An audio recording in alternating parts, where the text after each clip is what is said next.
जय श्री राम, जय माता दी, जय हनुमान। श्रीमद् देवी भागवत पुराण की जय।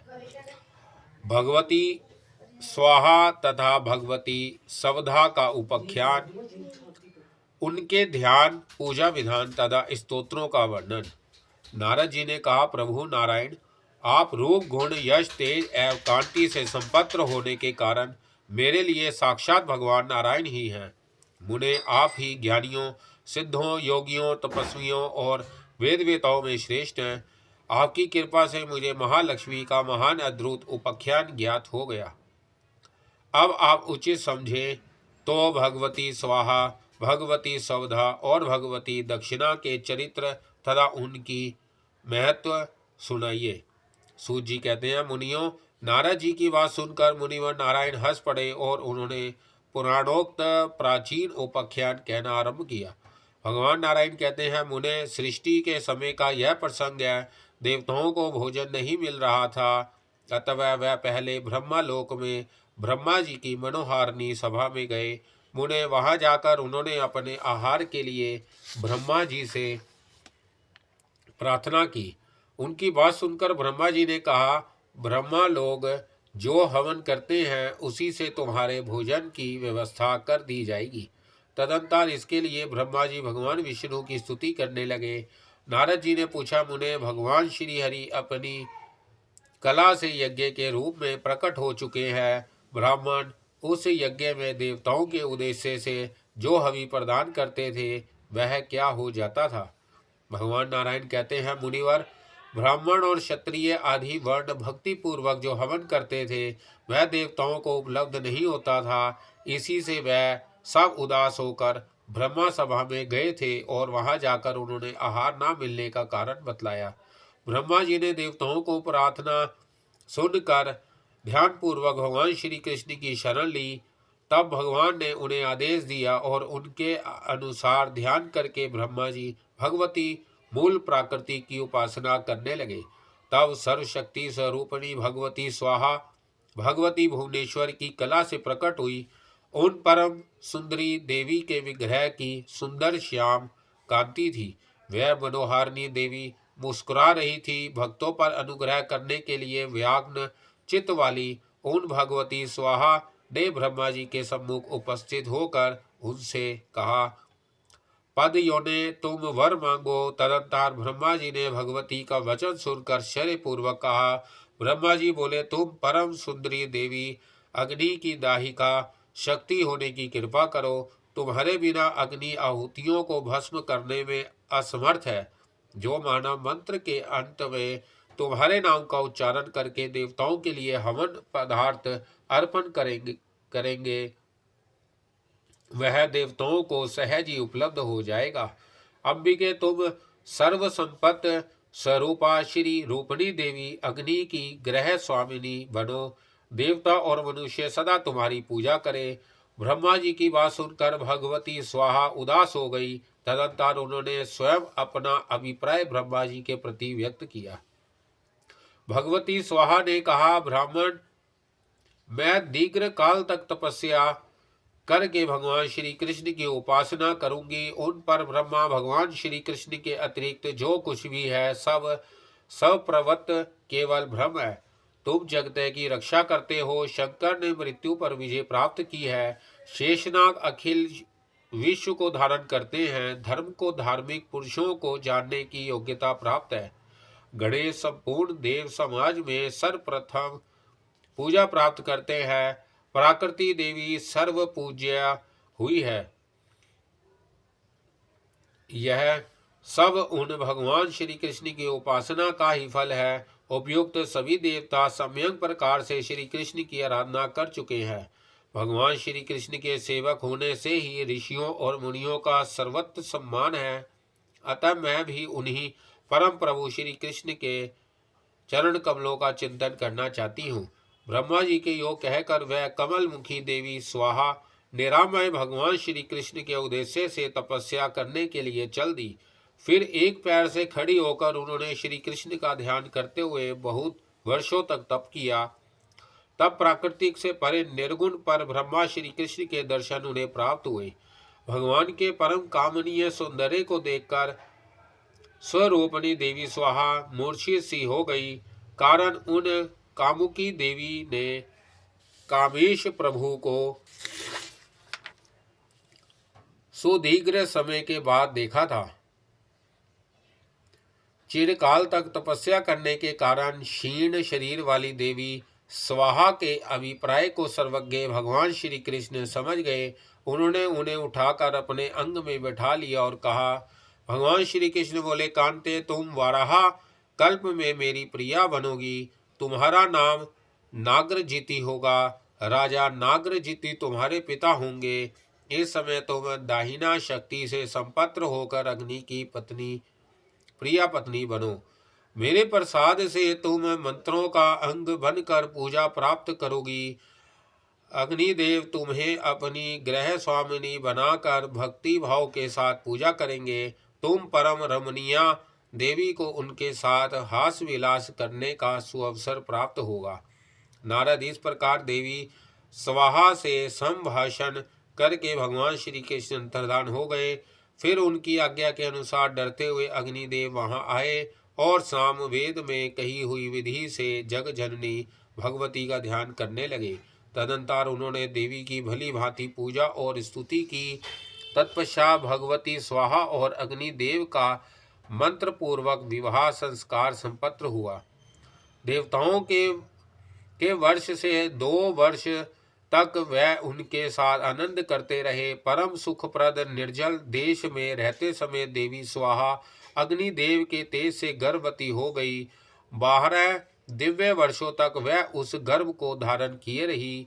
तत्पश्चात दक्षिणाग्रि, ग्रहपत्याग्रि, आवाहनीय अग्रि के क्रम से मन को मुग्ध करने वाले परम सुंदर 5 पुत्र उनसे उत्पन्न हुए। तब ऋषि, मुनि, ब्राह्मण तथा क्षत्रिय आदि सभी श्रेष्ठ वर्ण स्वाहांत मंत्रों का उच्चारण करके अग्नि में हवन करने लगे और देवताओं को वह आहार रूप से प्राप्त होने लगा। जो पुरुष स्वाहा युक्त प्रशस्त मंत्र का उच्चारण करता है उसे केवल मंत्र पढ़ने मात्र से ही सिद्धि प्राप्त हो जाती है।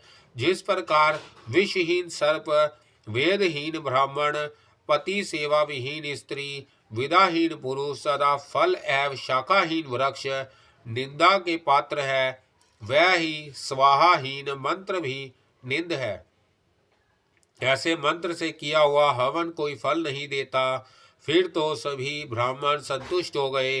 देवताओं को आहुतियां मिलने लगी। मुने भगवती स्वाहा से संबंध रखने वाला इस प्रकार यह सारा श्रेष्ठ उपाख्यान कह सुनाया। यह प्रसंग सुख और मोक्ष प्रदान करने में परम उपयोगी एवं रहस्यपूर्ण है। तुम अब क्या सुनना चाहते हो? नारद जी ने कहा, प्रभु मुनिवर स्वर, अब मुझे भगवती स्वाहा की पूजा का वह विधान, ध्यान एवं स्तोत्र बताने की कृपा कीजिए जिससे अग्निदेव ने उनकी पूजा करके स्तुति की थी। भगवान नारायण कहते हैं, ब्राह्मण मुनिवर, भगवती स्वाहा के ध्यान, स्तोत्र और पूजा का जो विधान सामवेद में कहा गया है वही मैं तुम्हें बताता हूँ। सावधान होकर सुनो। पुरुष को चाहिए कि फल प्राप्त करने के लिए संपूर्ण यज्ञों के आरंभ में शालग्राम की प्रतिमा का अथवा कलश पर यत्न पूर्वक भगवती स्वाहा का पूजन करके यज्ञ आरंभ करे। ध्यान इस प्रकार करना चाहिए, देवी स्वाहा अंगमय मंत्रों से संपन्न है। इनका दिव्य विग्रह मंत्र सिद्धि स्वरूपा है। ये स्वयं सिद्ध, कल्याणमयी तथा मनुष्यों को सिद्ध एवं कर्म फल प्रदान करने में परम कुशल है। मुने, यो ध्यान करके मूल मंत्र से पाद आदि अर्पण करने के पश्चात स्तोत्र का पाठ करने से मनुष्यों को संपूर्ण सिद्धियां सुलभ हो जाती हैं।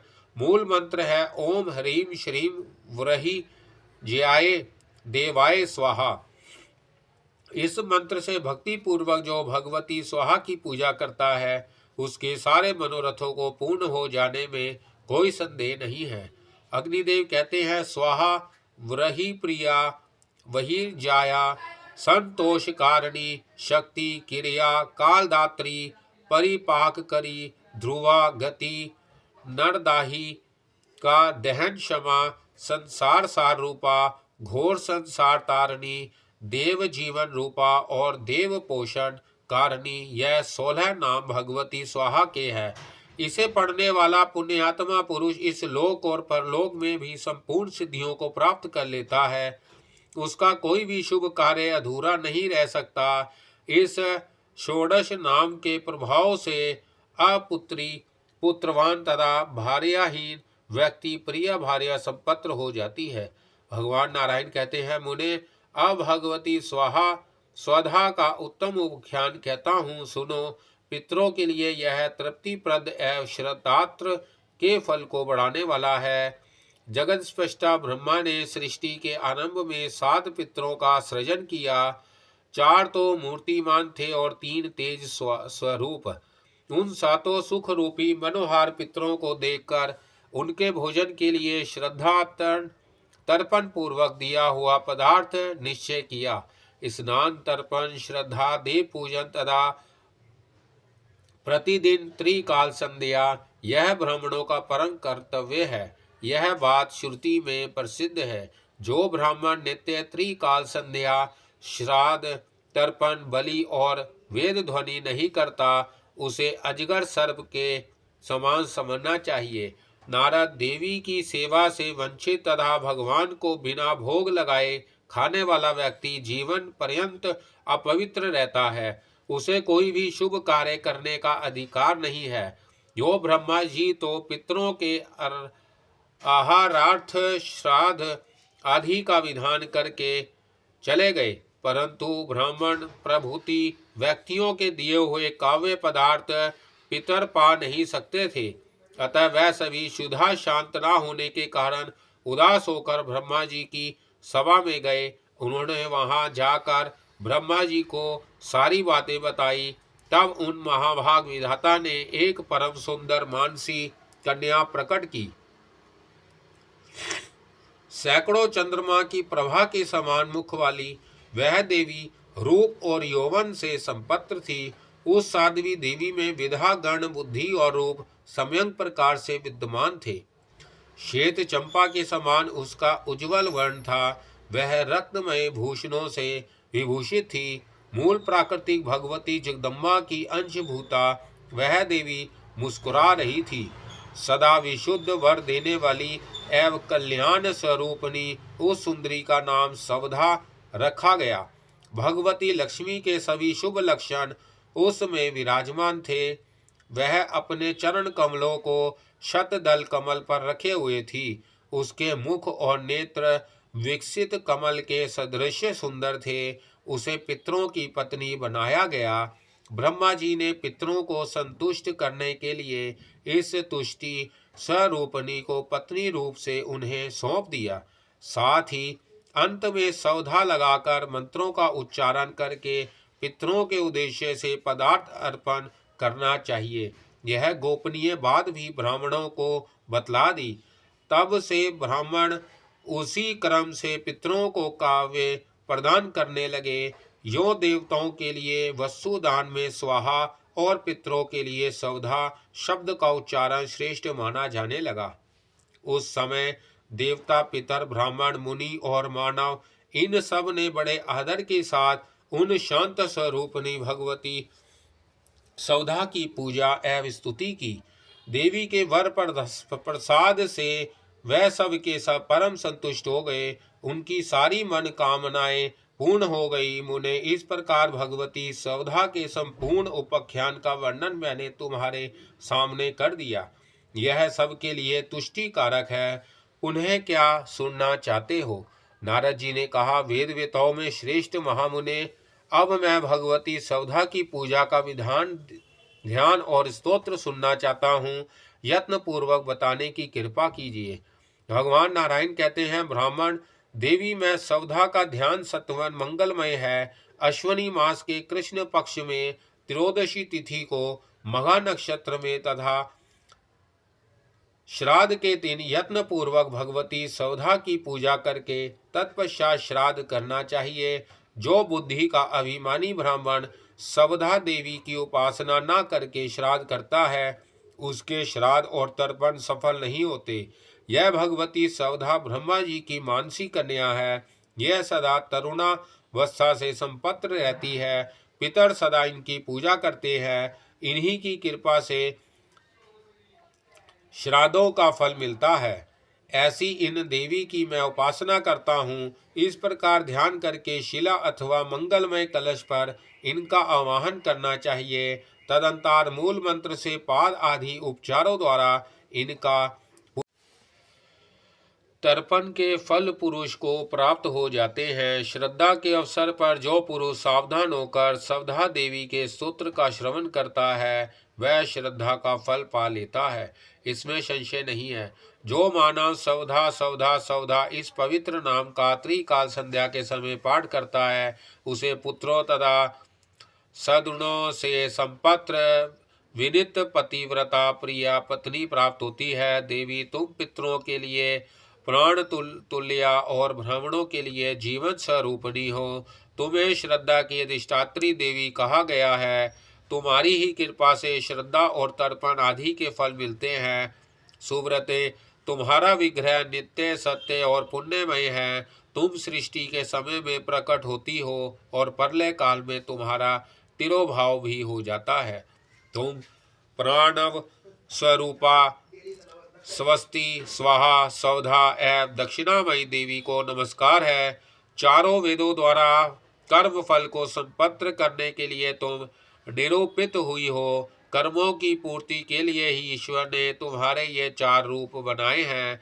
इस प्रकार देवी सवधा की महिमा गाकर ब्रह्मा जी अपनी सभा में विराजमान हो गए। इतने में सहसा भगवती सवधा उनके सामने प्रकट हो गई। तब पितामह ने उन कमल नयनी देवी को पितरों के प्रति समर्पण कर दिया। उन देवी की प्राप्ति से पितर अत्यंत प्रसन्न हुए। वह आनंद से विरह हो गए। यही भगवती सवधा का पुनीत स्तोत्र है। जो पुरुष समाहित चित्त से इस स्तोत्र का श्रवण करता है उसने मानो संपूर्ण तीर्थों में स्नान कर लिया। उसके समस्त मनोरथ पूर्ण हो जाते हैं।